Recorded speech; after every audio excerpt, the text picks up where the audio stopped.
Passou a tolerância, então bom dia para todo mundo, sejam todos bem-vindos. Aqui é o professor Luiz. A aula de hoje fala sobre modelos atômicos, é uma retomada da aula passada que falamos sobre a natureza elétrica da matéria.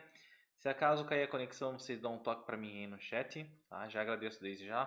Faço menção aqui a uma estagiária, Mirella, me ajudou a selecionar o material e, na verdade, hoje a aula vai ficar basicamente por conta dela. Mas como é que ela vai dar aula aqui, professor? Ela deixou um vídeo gravado especialmente para vocês, tá? É a aula de regência dela, então ela treinou aqui para passar uma aulinha para a gente, ó. As habilidades: reconhecer a natureza elétrica da matéria e a necessidade de modelos, né? No caso aqui, modelos atômicos, que a expliquem. Competências socioemocionais: curiosidade para aprender, empatia, resiliência, abertura ao novo, imaginação criativa e foco. Bom dia novamente a quem está chegando. Então, olha lá, modelos atômicos.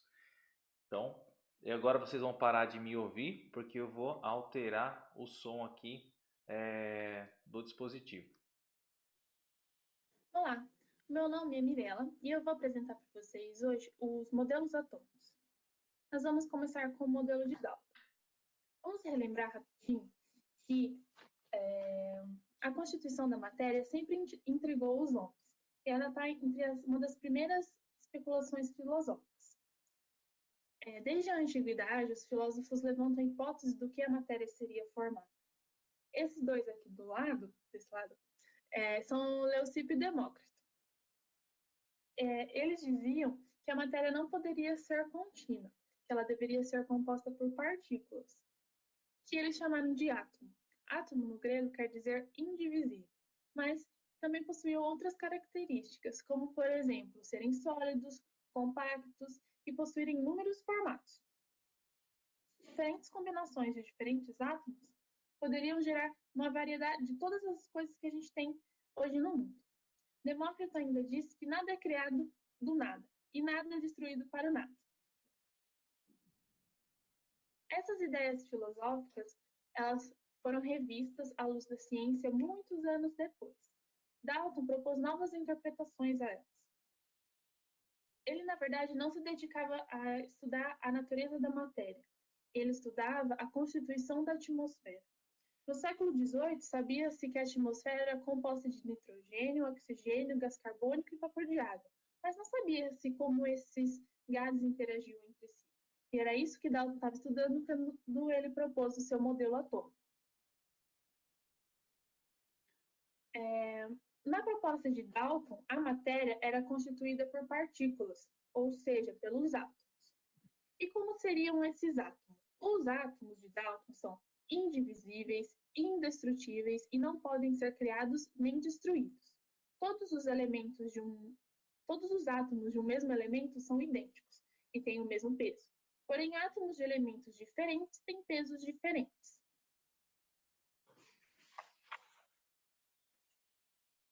Então, esse foi o modelo atômico de Dalton. Entre o modelo atômico de Dalton e o modelo de Thomson, se passaram 100 anos aproximadamente. Muita coisa aconteceu nesse período que influenciou Thomson nos seus estudos e na proposta do modelo atômico. A principal dela foi a eletricidade. Dalton estudava os fenômenos meteorológicos. Já Thomson estudava a natureza elétrica da matéria, quando propôs o seu modelo.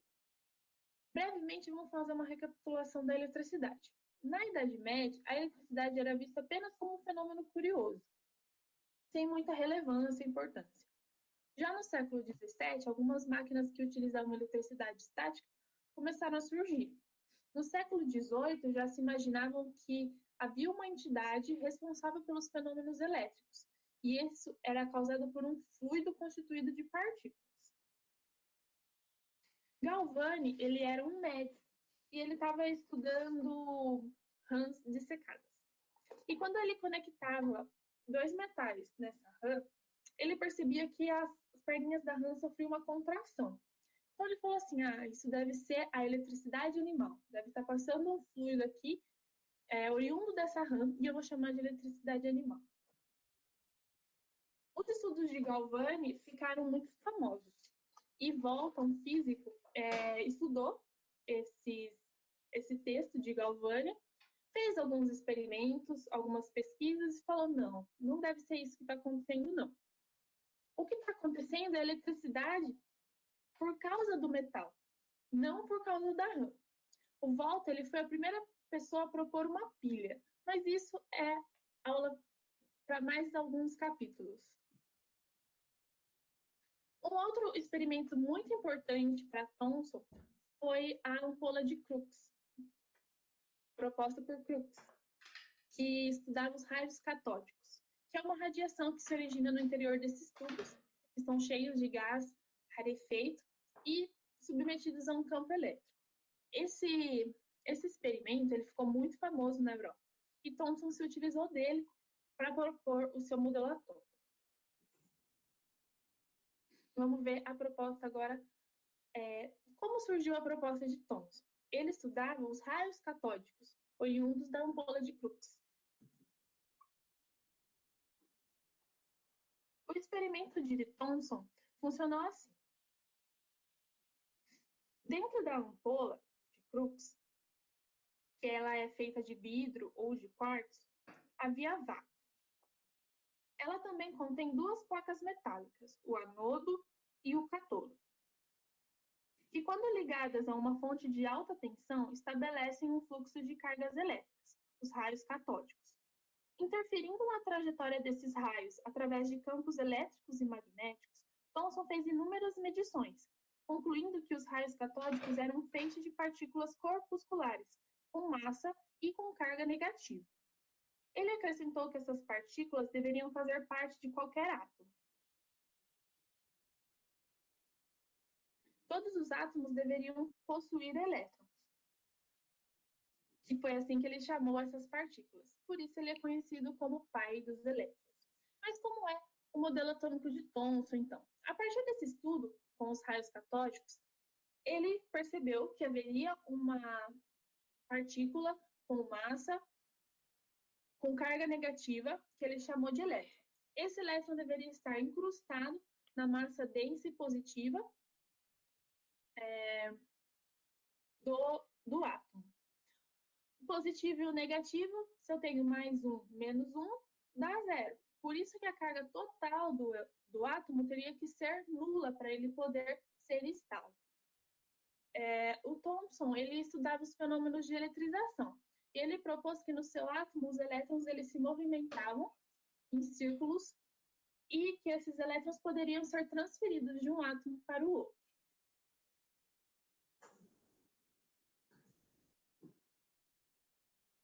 Agora, a gente já consegue perceber uma pequena diferença do modelo de Dalton para o modelo de Thomson. O modelo de Dalton propunha que o átomo era uma esfera indivisível. Agora a gente já percebe que o modelo de Thomson propõe que haveria uma partícula ainda menor, o elétron, e que ela poderia se movimentar de um lado para o outro. Então, o modelo já não é mais indivisível. Agora a gente vem para o modelo atômico de Rutherford. Ele veio um pouquinho depois do modelo atômico de Thomson.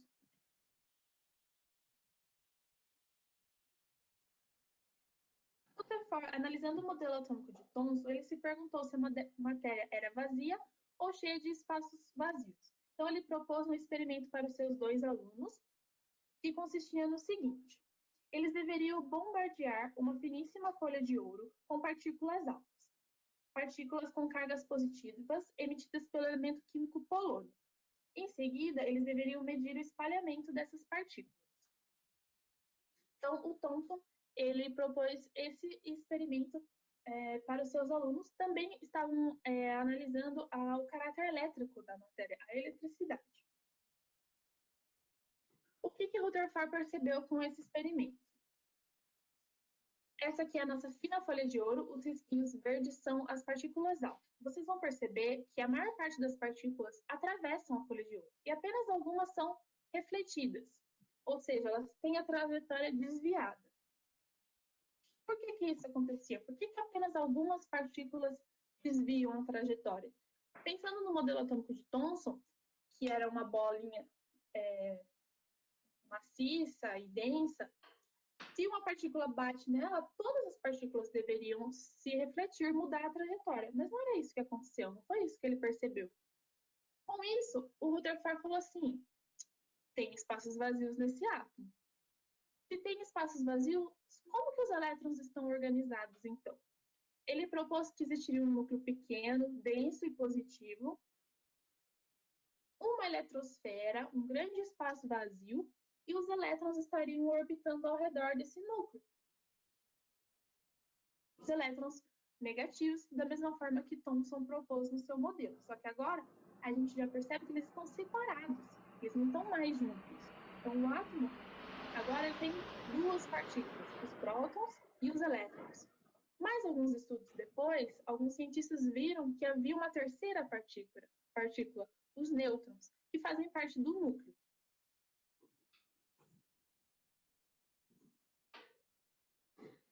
Mais uns anos ali, bem próximo de Rutherford, veio Bohr. Vejam rapidamente essa linha do tempo. A gente começa lá na antiguidade, com Leucipo e Demócrito, depois veio Dalton, rapidinho veio Thomson, Rutherford e Bohr, eles muito próximos estudando a natureza da matéria. Bohr, ele estava analisando o modelo atômico de Rutherford e ele achou que tinha umas coisas meio esquisitas ali, algumas coisas não estavam dando muito certo. Na verdade, ele queria era falar com Thomson sobre o modelo atômico, discutir com ele isso, mas o Thomson não deu muita bola para ele. Então, Bohr foi lá trabalhar com Rutherford, que acolheu ele e incentivou ele a trabalhar nessa área.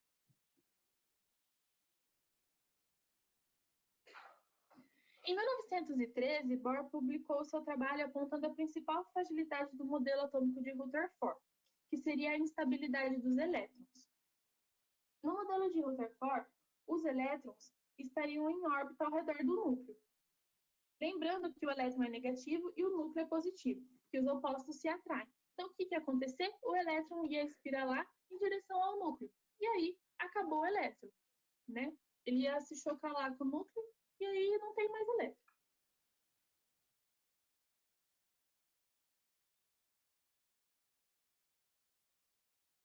Mas o Bohr, ele estudou os outros pesquisadores, como Planck e Einstein, por exemplo, e ele sabia que no mundo subatômico algumas regras eram diferentes. Reinava, então, o reino quântico.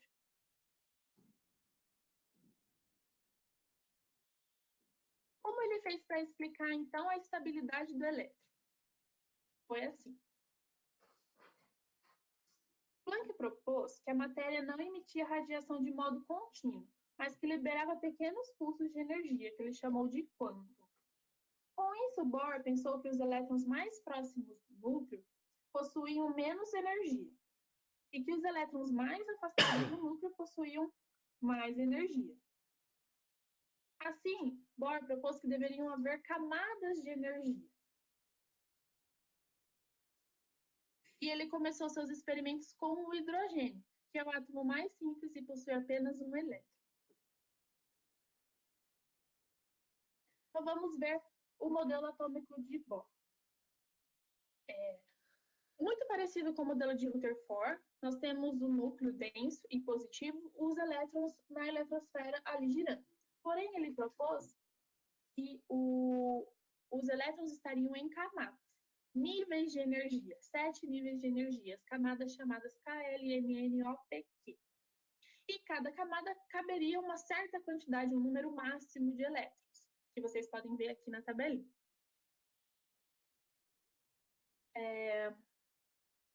Ele também propôs que se um elétron recebe energia suficiente, ele pode mudar de camada. Então, por exemplo, um elétron ali da camada L, se ele receber energia suficiente, ele pula para a camada E. E ele volta para o seu estado fundamental, ou seja, quando ele volta para a sua camada L, ele libera essa energia em forma de luz, por exemplo. Esse é um fenômeno que ocorre nos fogos de artifício. Quando eles liberam cores, cada elemento libera uma cor diferente quando volta o elétron para a camada. Por isso que a gente tem fogos de artifício de cores diferentes. Certo? Então, esses são os 4 modelos atômicos que a gente estuda. O modelo atômico de Bohr não é o último. A gente atualmente utiliza o modelo de Schrödinger, que na verdade é uma equação matemática, mas a gente não vai estar vendo aqui agora. Vamos fazer alguns exercícios para fixar bem tudo isso que foi falado. Temos aqui esse exercício que eu quero que vocês coloquem na ordem cronológica. Qual foi o primeiro átomo, o segundo, o terceiro e o quarto modelo atômico? Tentem lembrar também quem é que foi que propôs esse modelo e quais são as principais características de cada um. 2 minutinhos para vocês tentarem responder. Vou pedir para o professor pausar agora o vídeo para vocês tentarem responder, tá bom?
Vamos conferir as respostas?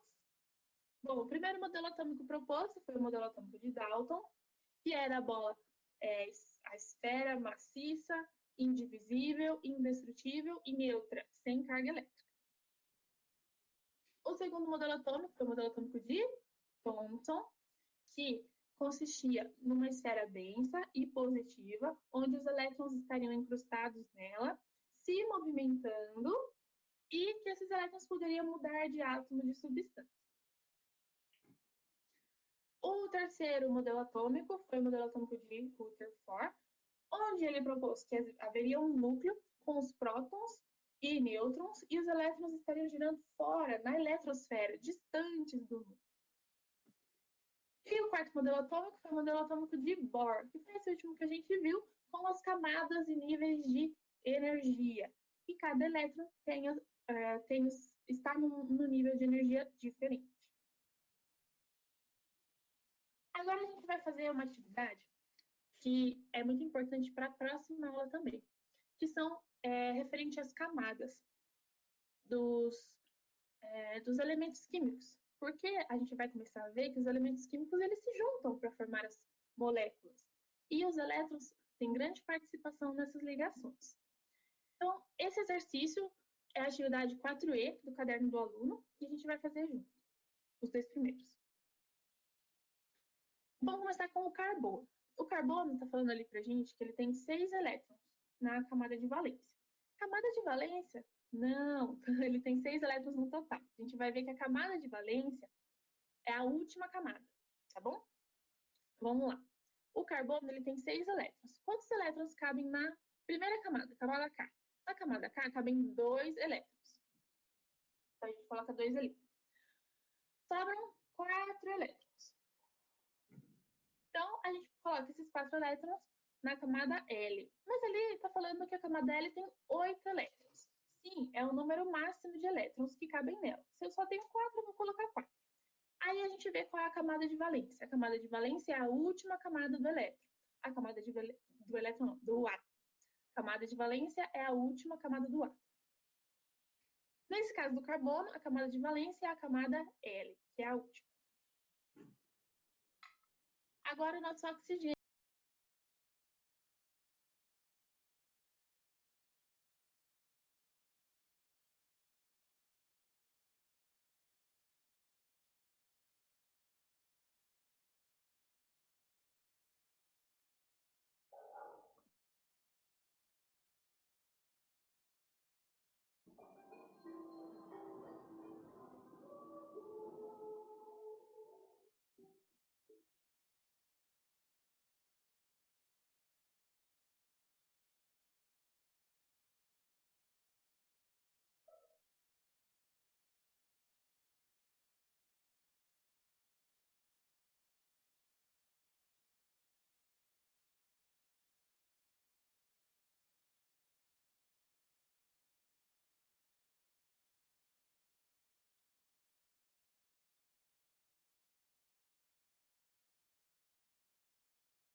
oxigênio, mesmo jeitinho.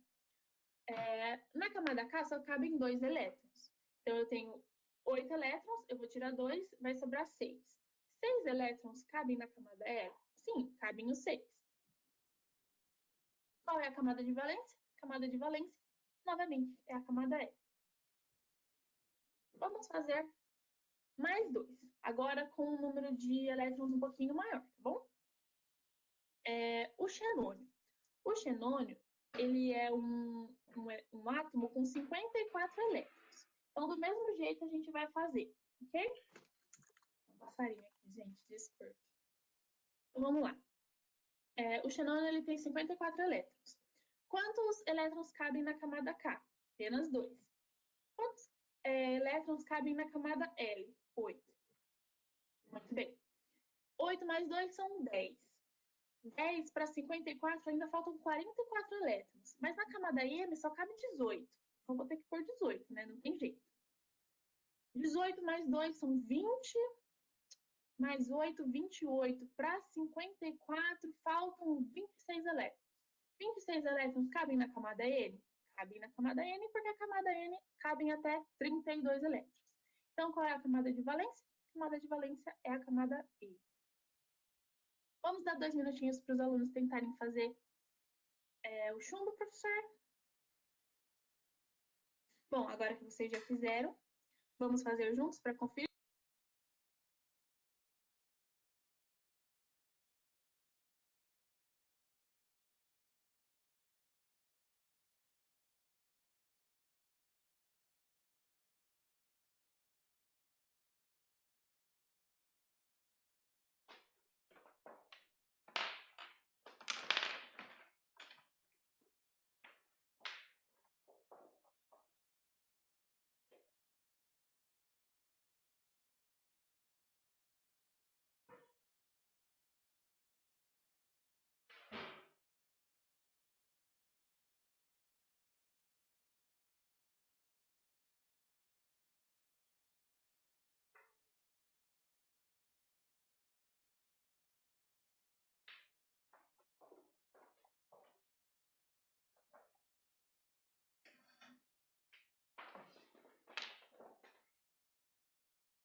O chumbo tem 82 elétrons na camada de valência, certo? Quantos elétrons cabem na camada K? Apenas 2. E na camada L? Apenas 8. Na camada M, 18. Na camada N, 32. E na camada O, 22. Então, a camada de valência é a camada O. Tudo isso que nós estudamos sobre os modelos atômicos tem um motivo. A gente precisa entender como surgiram, como o átomo surgiu, o modelo atômico surgiu, para a gente poder compreender como que eles interagem entre si. Como eles formam moléculas, como as moléculas formam tecidos, como os tecidos formam pessoas, animais, plantas, né? E aí a gente vai estudar as ligações químicas. E as ligações químicas têm relação principalmente com os elétrons, que eu falei anteriormente. E para isso, eu estou sugerindo esse simulador, que é o Atom. Ele é gratuito, vocês podem baixar, e ele tem um joguinho também. Então, vamos lá. Aqui no no simulador. Vou botar o vídeo. Então, aqui no simulador, a gente vai ver essas partículas em ação. Os prótons são as partículas com carga positiva, são essas bolinhas laranjas. Os nêutrons são as bolinhas cinzas, partículas neutras. E os elétrons são as partículas com carga negativa, que estão orbitando ao redor do núcleo. O nosso simulador começou com o átomo de hidrogênio e a gente vai adicionando as partículas para formar outros elementos. Ali no cantinho a gente tem o quadradinho mostrando o elemento. Esse número pequenininho aqui do lado, 6, ele é a quantidade de prótons. O 12 é a massa atômica, então eu estou somando prótons com os nêutrons. As bolinhas verdes são os elétrons, então a gente consegue ver que pode haver carga positiva ou negativa. Quando está com carga positiva, quer dizer que eu tenho mais prótons do que elétrons no meu átomo. Se eu tenho a carga negativa, como nesse caso aqui do flúor, quer dizer que eu tenho mais elétrons do que prótons. Bom? E aí eu posso ir adicionando prótons e nêutrons e elétrons para formar átomos cada vez maiores. Aqui vocês já conseguem ver que eu tenho os níveis de energia estão aparecendo, né? Então, na primeira camada eu tenho 2 elétrons, na segunda camada cabem até 8 elétrons, só não consigo por mais, aí vem a outra camada, que aqui nesse caso eu já estou colocando 4 elétrons. Então, aí a gente tem vários, nós temos a nossa tabela periódica. Estou pegando aqui o átomo de carbono, que foi aquele que a gente viu no exercício. Ele tem 4 elétrons na sua última camada de valência e 2 elétrons na primeira camada, como nós vimos no exercício. Então, estava certinho. Vou pegar mais um elemento aqui na nossa tabela periódica.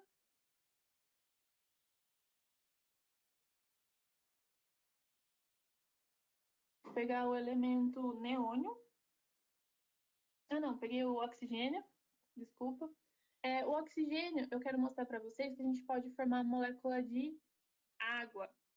Vamos só pensar um pouquinho. Aqui eu tenho o oxigênio, a gente consegue ver aqui no cantinho que ele tem 6 elétrons na sua camada de valência. Ele tem 6 elétrons na última camada. A última camada aqui, o último círculo, a gente tem 6, tá?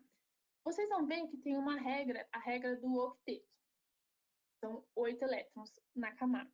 Então, faltam 2. O hidrogênio, cada hidrogênio, vamos pegar o átomo de hidrogênio aqui, tem um só. Como é a molécula de água? H2O. Cada hidrogênio tem um elétron, 1 mais 1 dá 2. E o átomo de oxigênio tem 6. 6 mais 2 dá 8. Então, vocês vão ver na próxima aula como esse mecanismo funciona. E aqui eu vou mostrar para vocês o joguinho que tem nele, que é para vocês irem montando os átomos. Então, ele propõe ali o átomo de lítio. O átomo de lítio, a gente vê aqui embaixo, tem 3 prótons, então eu coloco 3 bolinhas laranjas, 5 de massa, então eu preciso adicionar mais 2 nêutrons, 2 bolinhas cinzas. E ali está falando que não tem carga, então eu tenho que adicionar mais um elétron. Beleza. Próximo é o nitrogênio. O nitrogênio tem 7 prótons, eu estou com 3, então eu vou adicionar mais 4. Cheguei no nitrogênio. O nitrogênio tem 12 de massa, então eu estou com 9, 10, 11, 12, mais 3 nêutrons para equilibrar a massa. O meu átomo está com 4 cargas positivas a mais do que eu preciso, então eu vou adicionar 4 elétrons. 1, 2, 3, 4. Formei o nitrogênio. Agora ele quer formar um neônio com 2 cargas positivas a mais. Então, eu estou com 7 prótons, eu vou adicionar mais 3. 1, 2, 3. Estou com 15 de massa, preciso de 18. Vou adicionar mais 3 nêutrons. 1, 2, 3. E agora, a quantidade de elétrons já está certa. Pronto. Magnésio. O magnésio tem 12 prótons, preciso de mais 2. Ganhei mais uma camada. Estou com 20 nêutrons, vou colocar mais 2. 1, 2.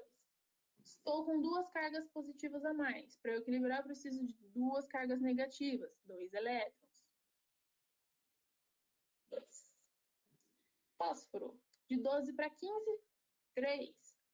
3 prótons, bolinhas laranjas. Mais bolinhas cinzas para equilibrar o número da massa, 29. E aí eu vou colocar mais 2 elétrons. Então esse é o joguinho para você ir montando os átomos. Bom, e aí a gente vê que conforme vai aumentando, o átomo ele vai ganhando mais elétrons. Quanto mais elétrons, mais camadas eu preciso ter. Certo? Então ele aí dá um tempo para você tentar acertar 7 átomos. Certo? Bom, gente, essa foi a aula de hoje.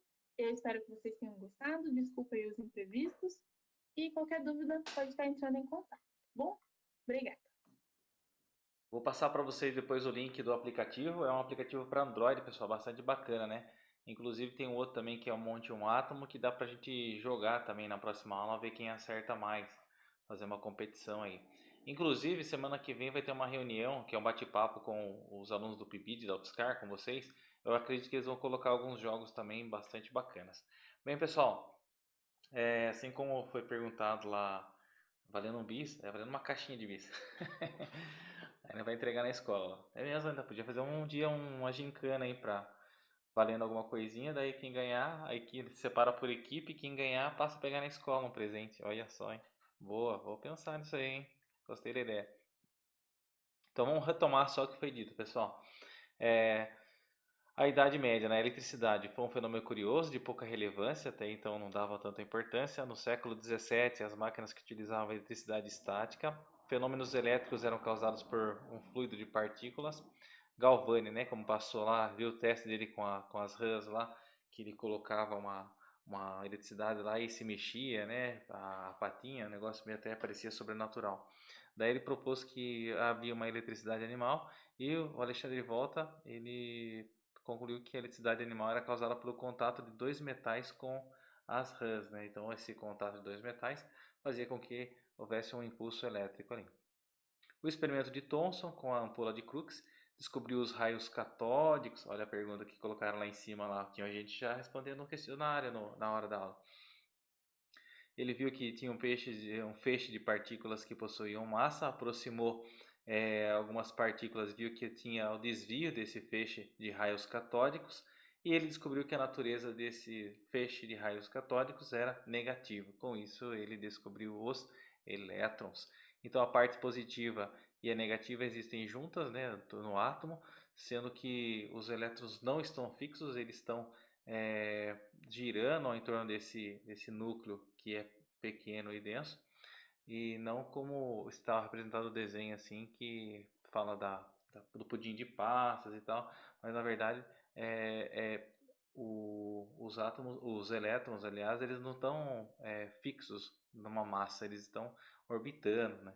Então por dentro, um pouquinho no interior e na parte mais externa, lá como a Mirella disse, as camadas eletrônicas, cada camada com uma quantidade de elétrons ali para cada elemento.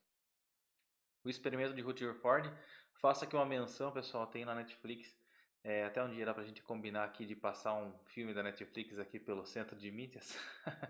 Tem um filme bacana que é Radioatividade, que fala um pouquinho sobre a descoberta da radioatividade pela Marie Curie. É uma polonesa que ganhou 2 Nobel, filha dela também ganhou Nobel, fez estudo da radiação. Nessa época, Rutherford fez experimentos usando a radiação e descobriu que a radiação atravessa uma lâmina de ouro. Então, os átomos não podem ser considerados maciços. Então, possuem espaços vazios que permitem que essas partículas alfa elas atravessem. Só que a partícula alfa, se ela colidir no núcleo desse átomo, ela volta ou ela sofre desvio. Quer dizer que o núcleo é realmente bastante positivo, bastante denso também. Bohr, né, falou um pouquinho sobre a instabilidade do elétron, do modelo do Rutherford. O elétron deveria espiralar ao encontro do núcleo, mas isso na verdade não acontece.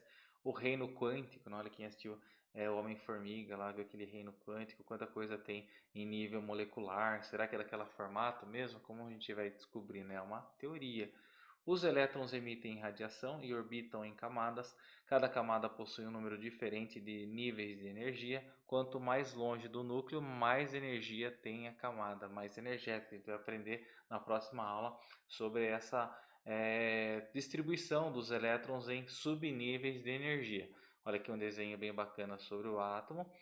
No núcleo tem os prótons e os nêutrons, né? A massa do átomo está aqui, ó, no núcleo, porque o elétron é muito levinho.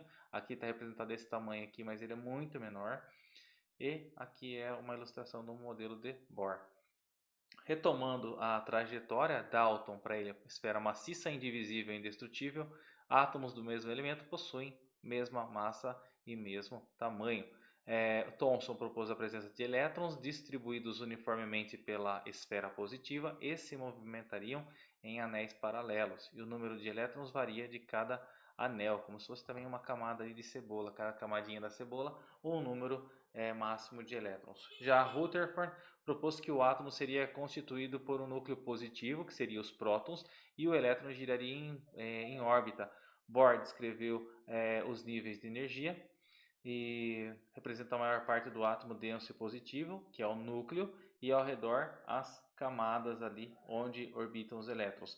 Aqui é interessante falar, como foi dito nos fogos de artifício, as cores, aqui os efeitos elétricos e visuais aqui. Quando um elétron recebe calor, ele pode passar por uma camada mais externa, mas ele fica ali um pouquinho e volta liberando essa energia que ele absorveu. E normalmente a gente vê essa energia sob a forma de uma cor. Por exemplo, teste de chama, a coloração dos fogos de artifício, que tem alguns sais metálicos misturados. Às vezes a gente queima alguma coisa e o fogo resulta em verde, azul, meio roxo. Então isso aí tudo as transições eletrônicas causadas ali pelos elétrons nas camadas. Aqui tem uma apresentação da Mirella Noprezi, tem o questionarinho lá. Eu vou tentar aqui, pessoal, passar um videozinho aqui no final, que é sobre os modelos atômicos. Deixa eu ver se eu consigo aqui. Não saio aí. Depois tem um questionário. Olha que bacana essa musiquinha. Espera aí.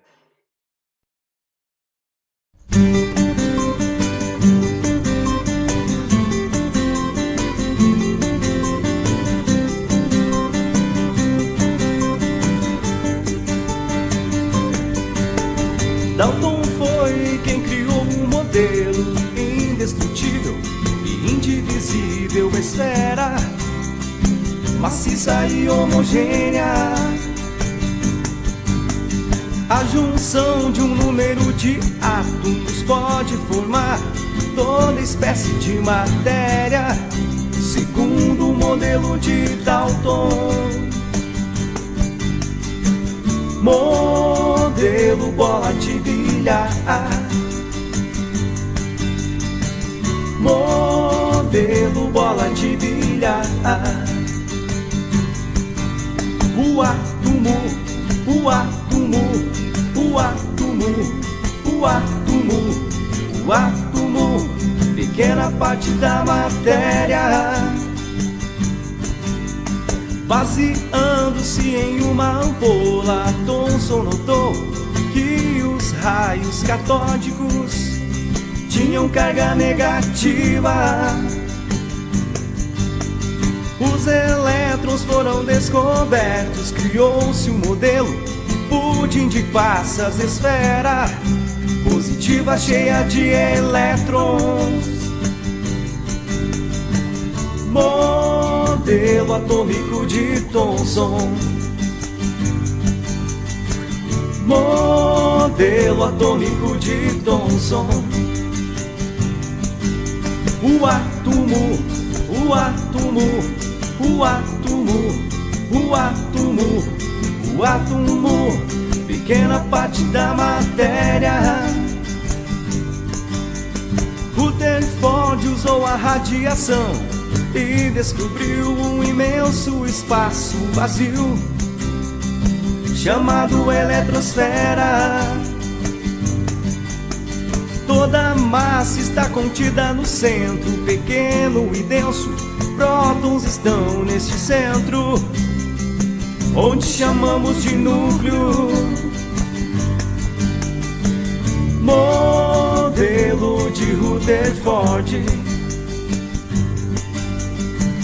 Modelo modelo de Rutherford. O átomo, o átomo, o átomo, o átomo, o átomo, pequena parte da matéria. O átomo, o átomo, o átomo, o átomo, o átomo, pequena parte da matéria.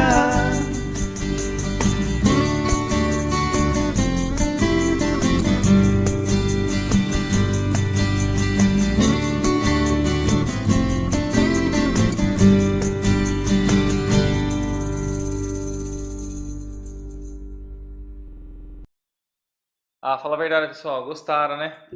O átomo, pequena parte da matéria. Pessoal, valeu pela participação. Ainda tem 10 minutinhos. Pega lá o formulário. Logo mais eu mando os documentos para vocês lá. O questionário também no grupo. A aula gravada.